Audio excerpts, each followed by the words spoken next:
Well, there were 3 of us in this marriage, so it was a bit crowded. They said it was a fairy tale, but behind the gilded facade of the royal family, a dark secret lurked, a secret so explosive it could have toppled the monarchy. At the heart of it all was a hidden royal sister, Laura Lopez. We didn't think it was necessary, we thought that it was going to cause more harm than good. Why was she kept a secret for so long? The answer lies in a love triangle that threatened to burn the entire royal family to the ground. Before we dive into this scandalous tale, let's explore the key players and the historical context that fuel this royal drama. The British royal family, a journey through the House of Windsor. Let's take a captivating journey through the British royal family, known officially as the House of Windsor. This illustrious lineage began in 1917 when the family changed their name from the German Saxe-Coburg-Gotha to Windsor, a decision sparked by the anti-German sentiment following World War I. At the helm today is King Charles III, a direct descendant of the first Windsor monarch, King George V. One of Queen Victoria's many grandchildren, King George V never anticipated becoming king.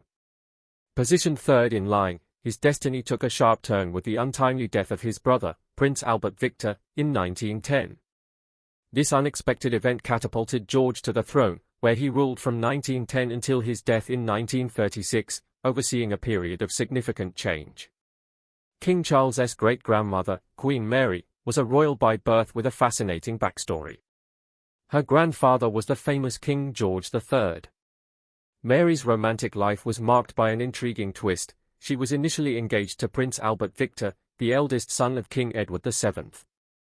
However, after Albert Victor's death, Mary married his brother, George V, in 1893. Their union produced 6 children, including 2 future monarchs. Their eldest son, Edward, ascended as King Edward VIII after George V's death in 1936. Edward's brief reign was marred by a scandal that rocked the nation. His decision to marry Wallis Simpson, an American divorcee, was met with intense public and governmental opposition. The Church of England, of which he was the head, had strict rules about divorce, complicating matters further. Edward's abdication in December 1936 led to his younger brother, Albert, becoming King George VI. King George VI's reign marked the end of the British Empire and the birth of the British Commonwealth. He was the last Emperor of India and the first head of the Commonwealth. George VI married Lady Elizabeth Beausoleil, and together they had 2 daughters, Princess Margaret and the future Queen Elizabeth II. When George VI passed away in 1952, Elizabeth ascended the throne, ushering in a new era. Queen Elizabeth II, born in 1926, became the presumptive heir to the throne after her father's ascension. Her engagement to Prince Philip of Greece and Denmark in 1947 was a momentous occasion, especially considering they first met when Elizabeth was just 13. They married that same year and had 4 children, Charles, Anne, Andrew, and Edward. Elizabeth's reign, which spanned 70 years, made her both the longest reigning and longest living British monarch in history. Her tenure was marked by significant global changes and her remarkable ability to adapt to the times. When Elizabeth II passed away in 2022, her son Charles took the throne as King Charles III. Born in 1948, Charles was the eldest of Elizabeth and Philip's children. His life has been as eventful as the rest of his family's. Educated at prestigious institutions like Cambridge University and Gordonstown, and serving in both the Royal Air Force and Navy, Charles broke new ground as the first heir with a university degree. King Charles III's reign has already been colored by drama and challenges, reflecting the rich and complex history of the House of Windsor. From royal scandals to global changes, this family continues to capture the world's imagination, embodying a blend of tradition and modernity that is uniquely British. Diana's evolution from an ordinary girl to a global icon. Diana Frances Spencer was born on July 1, 1961, in Norfolk, England, as the daughter of John Spencer, Viscount Althorp, and Frances Spencer, Viscountess Althorp. Diana's early years were steeped in a life of privilege and intrigue. The family leased Park House on the Sandringham estate from Queen Elizabeth II, whom Diana affectionately called Aunt Lilibet. From a young age, Diana had a deep love for animals, which she indulged by caring for gerbils, hamsters, a pony, and a white guinea pig named Peanuts, who won first prize at a local pet fair. But life took a dramatic turn in 1967 when her parents' marriage unraveled after Francis left with a married man. Businessman, this upheaval led to Diana being shuttled between several boarding schools in Europe. By the age of 16, she returned to England, working as an au pair for an American family. It was during this time, in November 1977, that Diana, just 16, crossed paths with Prince Charles, who was then dating her sister Sarah. Their initial meeting left a lasting impression on Diana, who eagerly shared her excitement with friends. She described how Charles was captivated by her lively personality, leading to a memorable dance. By November 1978, Diana had the chance to attend a dance at Buckingham Palace, but her connection with Charles would not immediately flourish. The turning point came in 1980 when Charles and Diana spent a country weekend together. Charles began to see Diana in a new light, and their relationship deepened when Diana joined him for a sailing weekend on the royal yacht Britannia. She was then invited to Balmoral Castle to meet the royal family, where she made a strong impression on the Queen and other key members. The press went into a frenzy over the photos of Diana at Balmoral, cementing her place in the public eye. By January 1981, Prince Philip had urged Charles to either propose to Diana or end the relationship to preserve her reputation. Viewing this as an ultimatum, Charles proposed to Diana on February 6, 1981, at Windsor Castle. His surprise at Diana's immediate acceptance set the stage for their public engagement, announced 18 days later. During an infamous interview, Diana's straightforward response of course, to whether they were in love contrasted sharply with Charles's vague reply of, whatever in love means. Diana's transition into royal life was marked by loneliness and adjustment. As the first Englishwoman in over 300 years to marry the heir to the throne and the only royal bride with a prior job in the working world, Diana brought a sense of relatability to her role. Despite her elevated status, she remained an ordinary girl at heart. This unique blend of accessibility and grace earned her the beloved title of the People's Princess, a status solidified by her later acts of compassion and her complex relationship with the royal family. At just 20, Diana Spencer became Princess of Wales, stepping into the spotlight on July 29, 1981, with her marriage to Prince Charles. The wedding, held at St. Paul's Cathedral, was a global spectacle watched by 750 million people and celebrated by over 600,000 spectators lining the streets. Yet, the fairy tale ceremony had its moments of awkwardness. Diana accidentally reversed Charles's names and left out the word obey from her vows, drawing some criticism. Despite these small gaps, Diana's authenticity shone brightly, offering a refreshing twist to the royal image that many found captivating. Behind the scenes, however, Diana and Charles faced significant challenges. Diana reportedly discovered a hidden bracelet Charles had kept, engraved with the initials G and F, a reference to Girl Friday, Camilla Parker Bowles's nickname.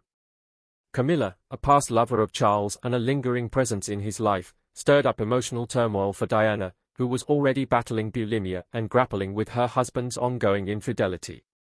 Their first public outing as a married couple in October 1981 was in Wales, where the crowd's enthusiasm was unmistakable. "We want Diana," they shouted, a clear sign of the growing Diana mania that would become a defining feature of her public life. Diana's impact extended beyond the glamour of royal duties. In the 1980s, she boldly championed AIDS patients at a time when such advocacy was both rare and stigmatized. Her groundbreaking visit to AIDS wards, where she made physical contact with patients, was a powerful statement. "It does not make people dangerous to know," Diana famously declared. "You can shake their hands and give them a hug. Heaven knows they need it." Her compassionate approach contrasted sharply with the more reserved stance of the royal family, with Queen Elizabeth reportedly advising Diana to focus on something more pleasant. Diana, however, refused to be swayed, deepening the rift between her and the monarchy. Diana's commitment to her causes continued after her dramatic and widely publicized divorce from Charles. Her trip to South Africa to meet Nelson Mandela and help create a fund for AIDS patients was a testament to her enduring dedication to making a difference. The announcement of Diana's pregnancy in November 1981 marked a new chapter. Just 12 weeks into her pregnancy, she fell down a flight of stairs at Sandringham, a fall she later admitted was a result of her emotional distress and struggles with her marriage. Despite the bruising, she gave birth to Prince William in 1982. Although the challenges of postpartum depression were significant, 2 years later, Diana welcomed Prince Harry. During this period, despite a veneer of happiness, the marriage was far from stable. Diana even kept Harry's gender remained a secret from Charles, who had hoped for a daughter. As their marriage unraveled, the tensions between Diana, Charles, and Camilla intensified, setting the stage for a dramatic and tumultuous chapter in royal history. Charles, Diana, and Camilla formed a royal triangle of turmoil. By the mid-1980s, Diana and Charles were increasingly distant. In 1986, Diana started an affair with James Hewitt, the former riding instructor for the family.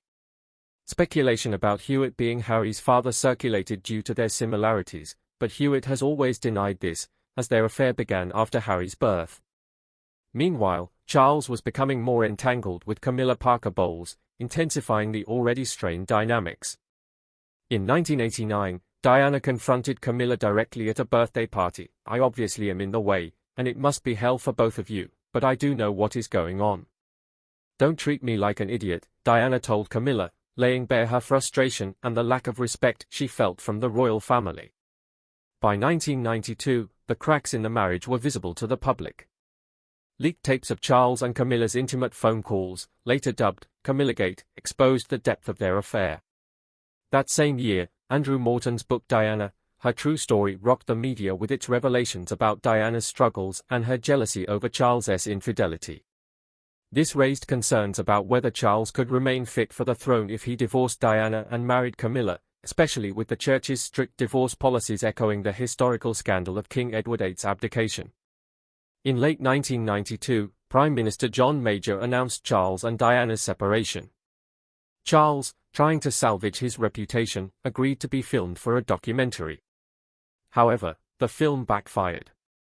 When asked if he had been faithful, Charles said, yes, until it became irretrievably broken down, us both having tried. He described Camilla as a friend who would be in his life for the foreseeable future. In 1995, Camilla divorced Andrew Parker Bowles, and Diana's landmark interview with Martin Bashir became infamous.